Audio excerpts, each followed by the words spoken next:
I was a child who was very sociable, very active, very confident young boy. I was concentrating in class. I liked sports when I was growing up. I liked hanging out in the park when I was growing up, going out on my bike, meeting my friends, and I never told anybody about what was going on.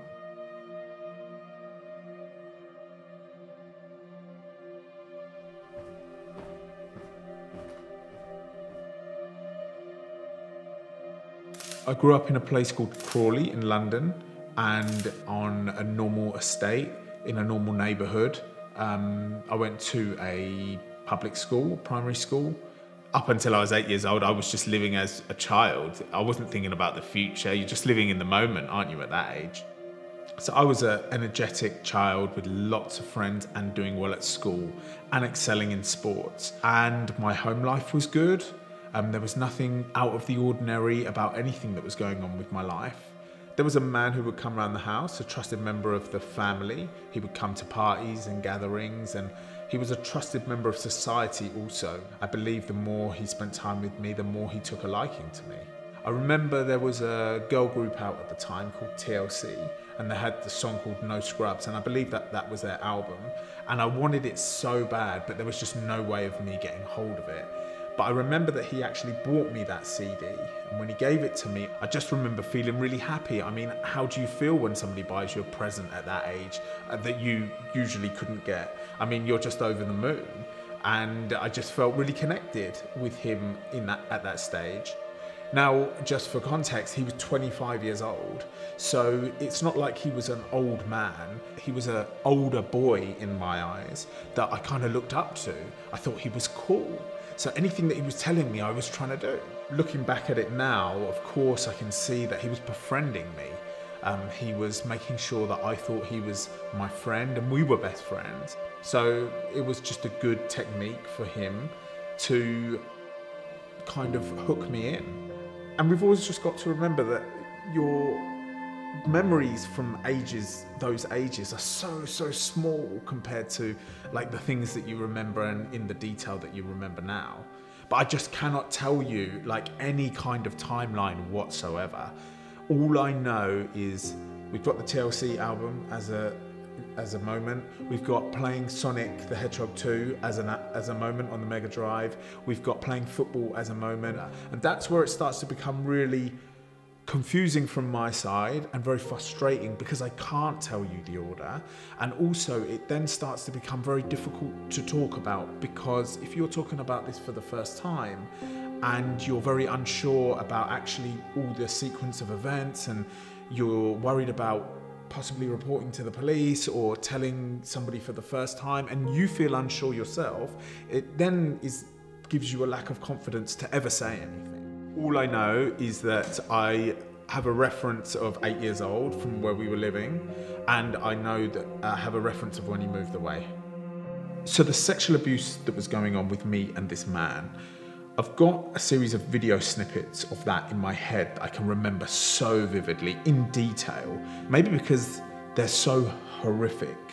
It was kissing, touching, fondling, oral, and everything but actual sexual intercourse. It can often be thought like, how do you even arrive at that situation? Or how does that situation even continue? Everybody thinks that sexual abuse on a child is always violent. I believe it's very rarely violent. He was very comforting. It's almost like he was very loving, touching me gently, hugging me, kissing me. I mean, kissing is a very gentle and loving action. A child at 8 years old doesn't know that kissing an adult is something that you shouldn't be doing, especially when you've been tricked into doing it with that person and that person's told you that it must be a secret and it's our secret and then we can keep it.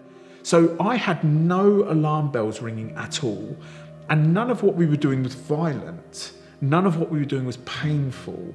So there was no reason for me to tell anybody. Now, what we must remember is it was 1993 when this was going on. So there wasn't even internet at that time. There was no talk of sex. You know, an 8-year-old would have never have come across anything really sexual, and for sure at schools they weren't talking about it. So there was no reason for me to tell anybody about what was going on. And of course I was greatly manipulated and programmed into not saying anything as well. Like if we really want to talk about this seriously, when he performed oral sex on me, it felt warm, it felt tingly, it gave my body physical nice sensations. Like I'm a human being, you know? It gives you a physical response. You can't get away from that. It's the genitals. So all of these things are so confusing and manipulating and programming when it comes to like the actual act of sexual abuse. There was a couple of uncomfortable moments, and I remember them so well. And it was when it was my turn to do things to him. Now, for example, the oral sex. For me to do that to him, it tastes disgusting. It was horrible. It made me feel uncomfortable, but I just knew he liked it. So I'd just get on with it. You know, he was my friend, and I just thought this was what our friendship meant. So I'd just continue doing it, and then it would just be over in a moment. When you look back at who I was at that time, I did feel obligated to get involved in this. I did feel like this was our secret. We were friends, and this is what we do, and we mustn't tell anybody. I mean, how many children have playground secrets? Children aren't telling you everything that happened in the playground that day. Right? And when you ask them how was school, they will say, oh, I don't want to talk about it, or I can't remember. It's like children keep secrets, and when they're told to keep a secret, they will keep a secret. And when you've got no tools or knowledge to recognize those alarm bells or those uncomfortable moments that it gave me, then, you know, he had me wrapped around his little finger. So when the abuse finished, which was when I was 10 years old, I just continued as the child that I was before. Doing well at school, done well at college, got a good career. I was out partying at the weekends, living a nice life. A few things here and there would remind me of the abuse, like something would come up on the TV or somebody would say something. It was always in the back of my mind, but it just wasn't bothering me.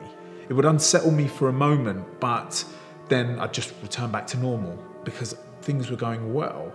Everything changed when I was in my mid-20s, and that's when I started having low bouts of sadness, and I couldn't quite work out why they were there because that wasn't my usual character.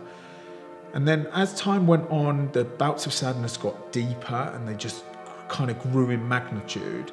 And after 2 years of this, I thought, we've got a problem here, because I think it's that abuse that's coming back now. Having sex enter your childhood prematurely is affecting the brain. It's rewiring it in some way. I heard a psychologist say that when a child goes through something that they could never process at that time, what they do is they cleverly box it up and put it to the back of their mind and just store it there until they're of development or of maturity to deal with it. And when they get to that age, your mind cleverly brings the box back to the front of your mind and just opens it and just lets you start to deal with the situation because you eventually have to deal with it. And I believe in my mid-20s that was what was happening.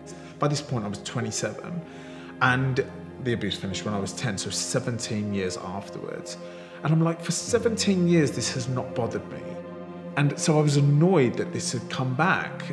Now my technique or my strategy was, well, if I just bat it away, it's eventually going to dissolve and disappear.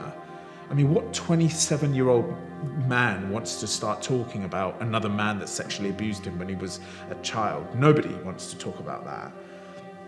So I tried my hardest to ignore it. The thoughts would come and I'd ignore them. The thoughts would come stronger and I'd ignore them.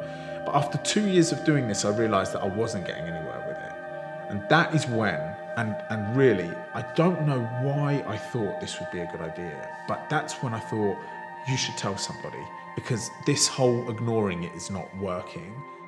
I'm not sure why I came to the conclusion that telling somebody was a good idea, but thank goodness I did. I'm very lucky to have a close group of friends that I trusted to tell. That is a very important point that I like to make. Because after I'd thought hard about what had happened for the 2 years and realised that what I needed to do was speak to somebody about it, I started to gear myself up to do that.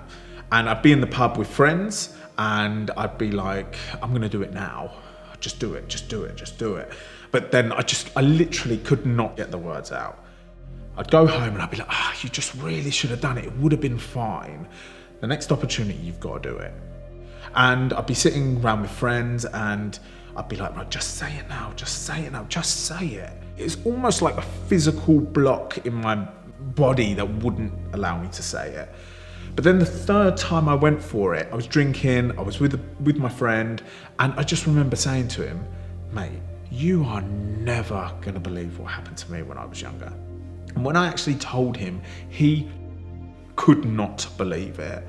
I will always be very grateful to him because without him realizing, he gave me the perfect response, which was, of course, he believed me. He was sad for me. He was angry for me. He was frustrated for me. He gave me every emotion, which is what I needed.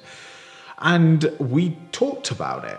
You know, I told him about what went on and he just was like wondering why he didn't notice. He was wondering why he didn't ask the right questions. But of course, I mean, he was never to know. Nobody was ever to know. And I woke up the next morning, it was like a weight has been shifted off my shoulders. It was like an incredible feeling of release, but also, very interestingly, a very intense feeling of confidence.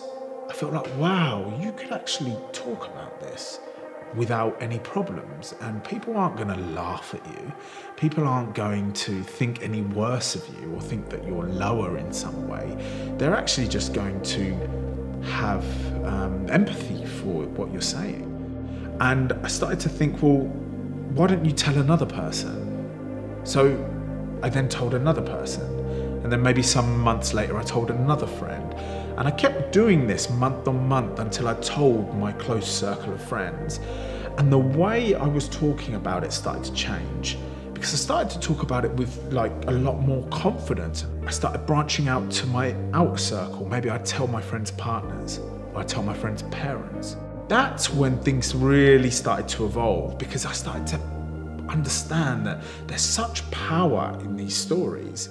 No shame, no embarrassment. I feel like when you speak about anybody that abused you in any way, there is an intense feel of threat in your mind, as if they're still a threat to you. We need to remind ourselves that we're adults now and that situation has no threat to us. That's something that I learned through this journey of speaking out. So the more I started thinking about the sexual abuse that I went through as a child, the more I started to think about the man that did this to me. Where was he now? And was he doing it to more children? That was the important point. And I felt some almost responsibility to find out, because how can I live knowing that there's a man out there with a tendency towards children and I haven't done anything about it? So I started searching for him online. Now I had his name and I came across his Facebook profile, and there he was in his pictures. Now my heart's racing as I see him for the first time for 25 years. And I say to myself, just look at him. It's almost like I needed just to face that fear. Now I messaged him saying to him, you need to meet me. We need to talk about what happened 25 years ago. And I said to him that if you don't contact me, I'm gonna have to go to the police. I press send, I go and do my thing. I go back on my Facebook 2 hours later and he's blocked me. So I decide to go and report him to the police. The police were very supportive in the way they handled the situation. I went in to give my statement. It was a 3-hour statement where I detailed everything: the taste, the touch, the feel of him. It was the most explicit level that I'd ever talked about the sexual abuse previously. Now, usually they have an officer questioning and they have an officer, also another officer, to support my well-being, but they don't have enough money anymore for the second officer. So that just gives you an idea of how underfunded these situations are. They take my statement and they begin investigating. They put him on voluntary arrest, which allows him to come to the station himself, which is always going to be a mistake because that gave him the opportunity to wipe his computer clean if he needed to. And they interviewed him. Of course, he denied it. They also interviewed all of my friends that I'd ever told.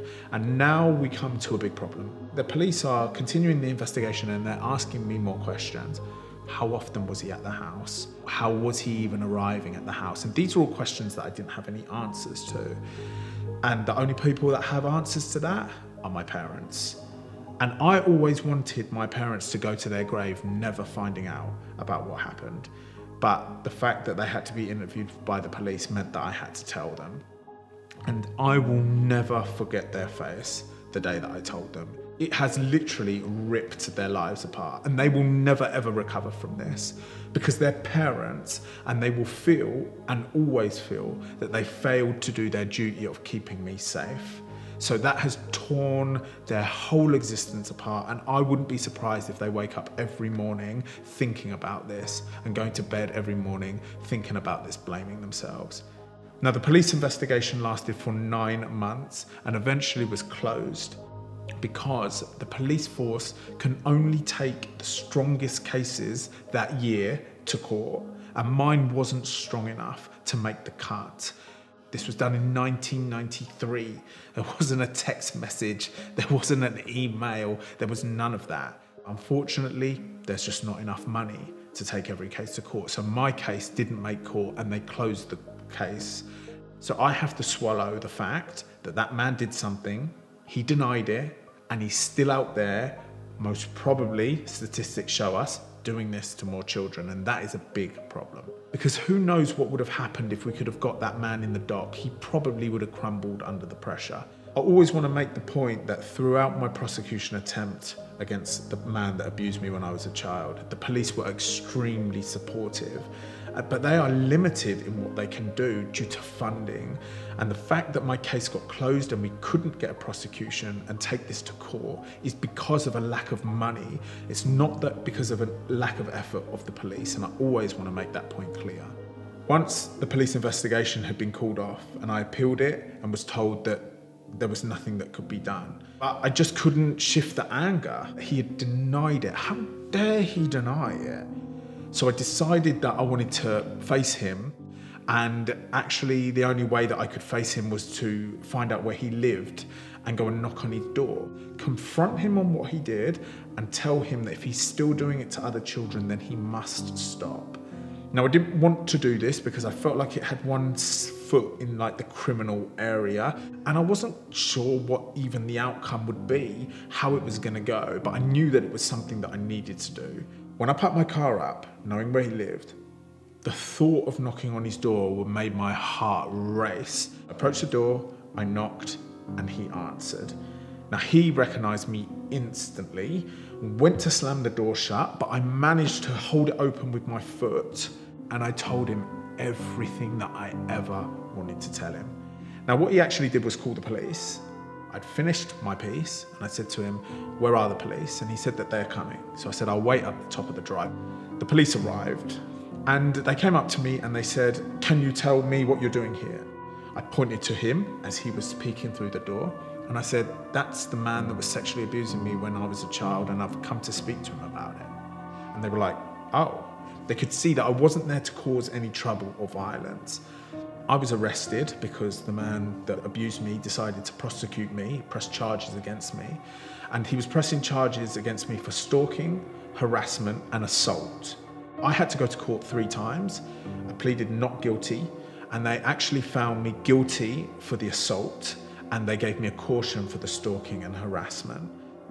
I was told by my barrister that they cannot be seen to be allowing people going and knocking on people's door, and they have to caution you and prosecute you for something, and that situation is now over. I will not pursue him anymore. I've done everything that I can, but there is still the big problem, because people often say, "Oh, now you can put it behind you, now that you have closure," and it just confuses me that we even have that viewpoint, because the big problem is there's still a man out there that we know has got a tendency towards children.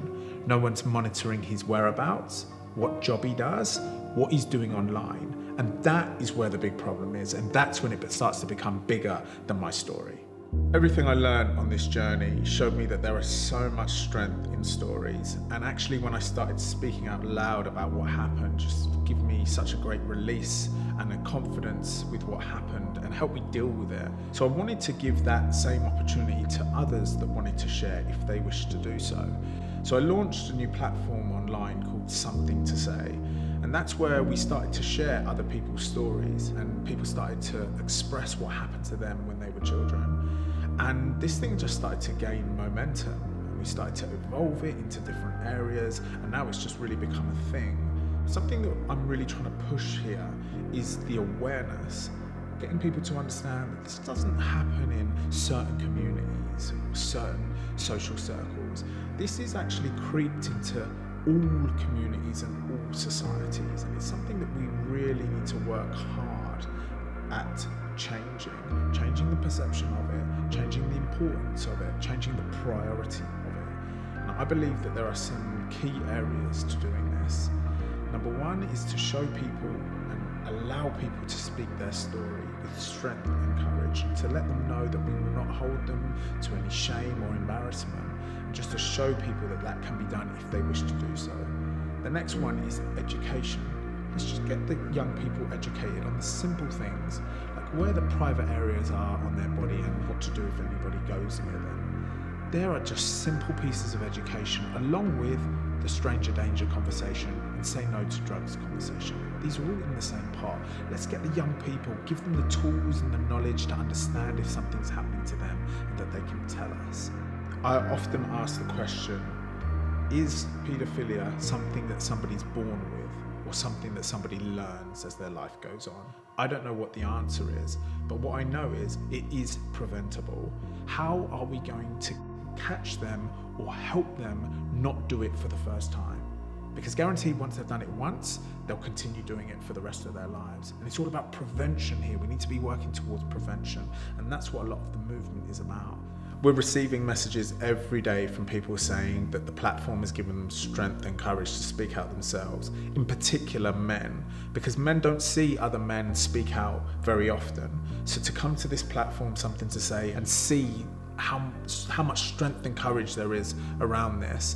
I'm also getting lots of messages from parents saying that we've opened their eyes to opening conversations with their children in their family, just on the simple rules of private areas, what to do if anybody approaches them that they don't know online, etc. These are all incredible moves forward. I want to get as creative as I can in communicating this topic in a way that people become interested in it. They're curious to know more, they're curious to learn more, because at the moment people turn away from it. Nobody wants to be scrolling on their social media. They just scroll past it. I don't want it to be like that. I want it to be like, oh my God, that's really difficult to watch, but that's so interesting. I've learned so much. So I want to really turn this on its head using film, animation, and photography. There needs to be more support services for victims to help them manage the memories of their past. There needs to be more support services for people who are offending, who are trying to not offend. There needs to be somewhere for them to go. There needs to be more funding for the prosecution system so that we can actually get these people prosecuted, get them monitored for the rest of their lives, just to ensure that they're not going to keep reoffending. I believe child sexual abuse is completely preventable, and we must make a change, and we must not stop until we get it.